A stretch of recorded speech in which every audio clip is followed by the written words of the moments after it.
Gas hotels ಇಲ್ಲೆಲ್ಲ ಕೂಡ gas ಸರಿಯಾಗಿ ಸಮರ್ಪಕವಾಗಿ ಪೂರೈಕೆ ಆಗದೇ ಇದ್ದರೆ ಗ್ರಾಹಕರಿಗೆ ತೊಂದರೆ ಆಗುತ್ತೆ.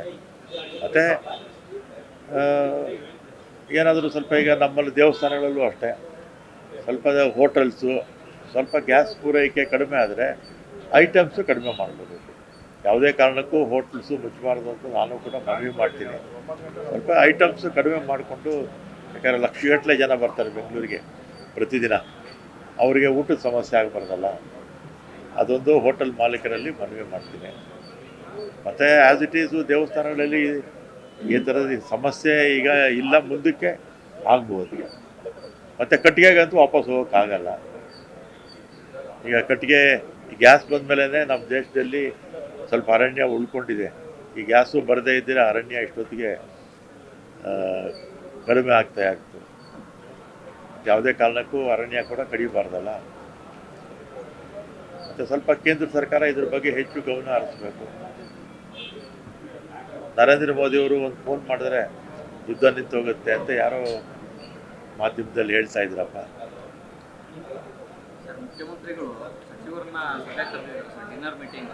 14ನೇ ತಾರೀಕು ಸಾಯಂಕಾಲ 7:30ಗೆ ಕರೆದಿದ್ದಾರೆ. ನನಗೂ ಕೂಡ ಕರೆದಿದ್ದಾರೆ. ಆಗಾಗ ಹಿರಿಯ ಸಚಿವರನ್ನು ಕರೆದು ಸರ್ಕಾರದ ಬಗ್ಗೆ ಪಕ್ಷದ ಬಗ್ಗೆ ಮಾತಾಡ್ತಾರೆ. ಅದೇನು ಹೊಸದೇನಲ್ಲ, ಮೊದಲಿಂದಲೂ ಕೂಡ ಇರ್ತಕ್ಕಂಥದ್ದೇ. ಸೋಮವಾರ ಇದೆ, ನಾನು ಹೋಗ್ತಾ ಇದ್ದೀನಿ. ಈಗ CLP ಸಭೆಯಲ್ಲಿ ಕೆಲ ಸಚಿವರ ಕಾರ್ಯವೈಖರಿಯ ಬಗ್ಗೆ ಮಾತಾಡಿದ್ರು ಸರ್. ಯಾಕಂದ್ರೆ ಸ್ಪಂದನೆ ಮಾಡಲ್ಲ, ಕೈ ಸಿಗಲ್ಲ ಅಂತ, ಅದರ ವಿಚಾರಕ್ಕೋ ಅಥವಾ ಬೇರೆ ಪಂಚರಾಜ್ಯಗಳ ಎಲೆಕ್ಷನ್ ವಿಚಾರ? ಇಲ್ಲ, ಆ ಥರ ಇದ್ದಿದ್ರೆ CLP ವಿಚಾರ ಅಲ್ಲಿ ಶಾಸಕರು ಮಾತಾಡಿರ್ತಕ್ಕಂಥ ವಿಚಾರ ಆಗಿದ್ದರೆ ಎಲ್ಲ ಸಚಿವರನ್ನು ಕೂಡ ಕರೀತಾ ಇದ್ರು. ಮತ್ತು ಈಗ ಕರೆದಿರ್ತಕ್ಕಂಥದ್ದು ಕೇವಲ 16 ಸಚಿವರು ಅಂತ ಮಾಹಿತಿ. ಎಲ್ಲರನ್ನೂ ಕರೀತಾರನ್ನ ಗೊತ್ತಿಲ್ಲ. ಸಹಜವಾಗಿ ರಾಜ್ಯದ ರಾಜಕೀಯ ಮತ್ತು ಸರ್ಕಾರದ ಇನ್ನೂ 2 ವಾರ ಇದೆಯಲ್ಲ, ಅಸೆಂಬ್ಲಿ ಇದೆಯಲ್ಲ, ಬಿಲ್ಸ್ ಬರುತ್ತೆ, ಮತ್ತು ವಿಪಕ್ಷದವ್ರು ಏನೇನು ಮಾಡ್ತಾರೆ ಅದಕ್ಕೆ ನಾವು ಕೌಂಟ್ರ್ ಎಲ್ಲ ನಾವು ರೆಡಿ ಮಾಡ್ಕೋಬೇಕಲ್ಲ. ಅದ್ರ ಬಗ್ಗೆ ಮಾತಾಡೋಕ್ಕೆ ಕರೆದಿರ್ಬೋದು ಅಂತ ನಾನು ಊಹಿಸ್ತಿದ್ದೀನಿ. ಅದನ್ನು ಆಗ್ಬೋದೇನೋ, ಹೇಳೋಕ್ಕಾಗಲ್ಲ. ಒಳ ಮೀಸಲಾತಿ ಬಗ್ಗೆ ಕೂಡ, ಯಾಕಂದರೆ ರಾಜ್ಯದಲ್ಲಿ ಈಗ ಚರ್ಚೆ ಆಗ್ತಾ ಇರ್ತಕ್ಕಂಥದ್ದೇ ಆ ವಿಚಾರ, ಅದ್ರ ಬಗ್ಗೆ ಕೂಡ ಮಾತಾಡ್ಬೋದು. ನಿನ್ನೆ ಈಗ ಹಿರಿಯ ಸಚಿವರೆಲ್ಲ ಸಭೆ ಸೇರಿದ್ದಾರೆ. ಶಾಸಕರು ಬಹುತೇಕ ಸಚಿವರ ಕಾರ್ಯವೈಖರಿ ನಮಗೆ ಸಮಾಧಾನ ತಂದಿಲ್ಲ, ಅವ್ರು ಸರಿಯಾಗಿ ಕೆಲಸ ಮಾಡ್ತಿಲ್ಲ ಅಂತ ಆರೋಪ ಮಾಡ್ತಿದ್ದಾರೆ. ಎಲ್ಲ ನಿನ್ನೆ ಸೇರಿದ್ದು ಹಿರಿಯ ಶಾಸಕರು, 3 ಬಾರಿ 4 ಬಾರಿ 5 ಬಾರಿ 6 ಬಾರಿ ಶಾಸಕರಾದಂಥವರು ಕೂಡ ಇದ್ದಾರೆ. ಅವರಿಗೆ ಎಲ್ಲರೂ ಕೂಡ ಏನಂದ್ಕೊಂಡಿದ್ರು, 2.5 ವರ್ಷ ಆದಮೇಲೆ ರೀಶಫಲ್ ಆಗುತ್ತೆ, ನಮಗೂ ಅವಕಾಶ ಸಿಗುತ್ತೆ ಅಂತ ಅವರು ಕೂಡ ಅಂದ್ಕೊಂಡಿದ್ರು.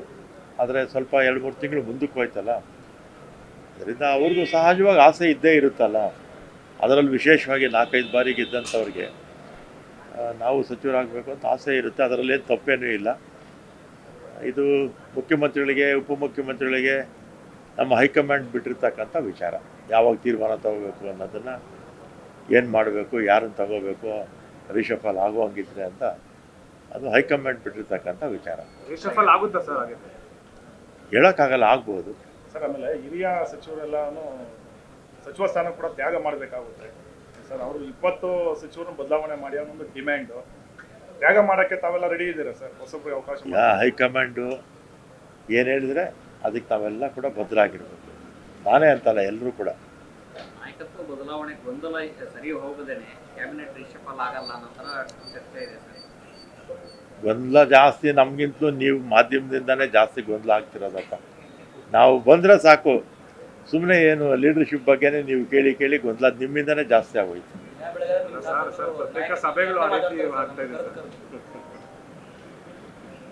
ಸಭೆಗಳ ಬಗ್ಗೆ ಈಗ ಹೇಳಿದಲ್ಲ, ಇಷ್ಟೊತ್ತು ಕ್ಲಾರಿಫಿಕೇಶನ್ ಕೊಡ್ತಾನೆ. ಬಜೆಟ್ ಬಗ್ಗೆ ರಾಮನಗರ ಶಾಸಕರು ಸಮಾಧಾನ ತಂದಿಲ್ಲ ಇದು ಅನ್ನೋಂಥದ್ದು, ಮತ್ತೆ ಅಭಿವೃದ್ಧಿಗೆ DK ಶಿವಕುಮಾರ್ ಅವ್ರು ನಂಬ್ಕೋಬೇಕಾಗತ್ತೆ ನಾವು ಅನ್ನೋಂಥ ಮಾತುಗಳನ್ನು ನಡೆದಿದ್ದಾರೆ.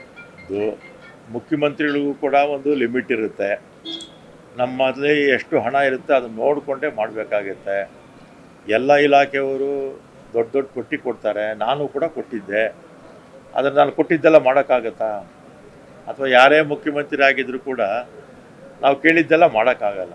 ನಮ್ಮಲ್ಲಿ ಇರ್ತಕ್ಕಂಥ ಹಣದ ಲಭ್ಯತೆ ನೋಡಿಕೊಂಡು ಅನುದಾನ ಹಂಚ್ತಾರೆ. ಇನ್ನು ಮಧ್ಯಲ್ಲೂ ಕೂಡ ಇದೇನು ಇವತ್ತು ಇದೇ ಕೊನೆ ಅಲ್ವಲ್ಲ, ಮಧ್ಯಲ್ಲೂ ಕೂಡ ಕ್ಯಾಬಿನೆಟ್ಗೆ ಅನೇಕ ಸಬ್ಜೆಕ್ಟ್ಸು ಮಧ್ಯದಲ್ಲಿ ಬರ್ತಾ ಇರುತ್ತೆ. ಮತ್ತು ನಮಗೇನಾಗಿದೆ, ನಮ್ಮ ಸಂಪನ್ಮೂಲ 4.5 ಲಕ್ಷ ಕೋಟಿಗಿಂತಲೂ ಹೆಚ್ಚು ನಮ್ಮ ರಾಜ್ಯದಿಂದ ಕೇಂದ್ರ ಸರ್ಕಾರ ತಗೊಳ್ತಾರೆ.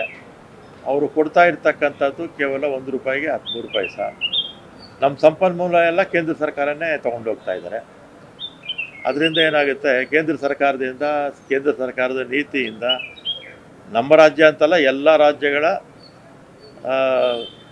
ಅಭಿವೃದ್ಧಿ ಕುಂಠಿತ ಆಗ್ತಾ ಇದೆ. ವಿಶೇಷವಾಗಿ ವಿಪಕ್ಷಗಳಿರ್ತಕ್ಕಂಥ ರಾಜ್ಯಗಳ ಅಭಿವೃದ್ಧಿ ಕುಂಠಿತ ಮಾಡಬೇಕು ಅಂತಲೇ ಕೇಂದ್ರ ಸರ್ಕಾರ ಈ ರೀತಿ ತಾರತಮ್ಯ ಧೋರಣೆಯನ್ನು ಮಾಡ್ತಾ ಇದ್ದಾರೆ.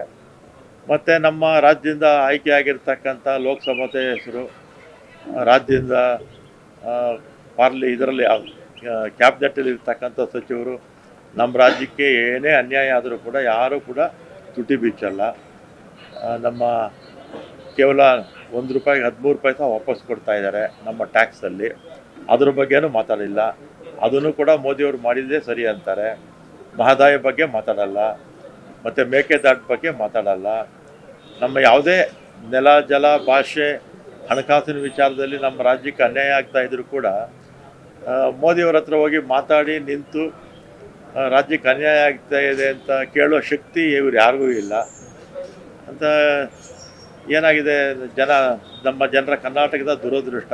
ಈ ಥರದ ಲೋಕಸಭಾ ಸದಸ್ಯರು ಆಯ್ಕೆಯಾಗಿರ್ತಕ್ಕಂಥದ್ದೇ ನಮ್ಮ ರಾಜ್ಯದ ದುರಾದೃಷ್ಟ.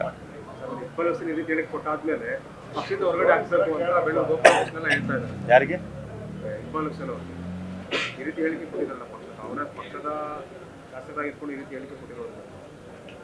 ಏನೋ ಅದ್ರ ಬಗ್ಗೆ ಮಾಹಿತಿ ಇಲ್ಲ. ಇಂಥದ್ದೆಲ್ಲ ನಾನು ಇವರು ಇಕ್ಬಾಲ್ ಹುಸೇನ್ ಅಂತಲ್ಲ, ಯಾರೇ ಇರಲಿ ಮಾಧ್ಯಮಗಳ ಮುಂದೆ ಬಹಿರಂಗವಾಗಿ ನಾನು ಸೇರಿಸಿ ಮಾತಾಡಬಾರ್ದು. ಏನೇ ಇದ್ದರೂ ಗೋಡೆ ಮಧ್ಯದಲ್ಲಿ ಮಾತಾಡಬೇಕು.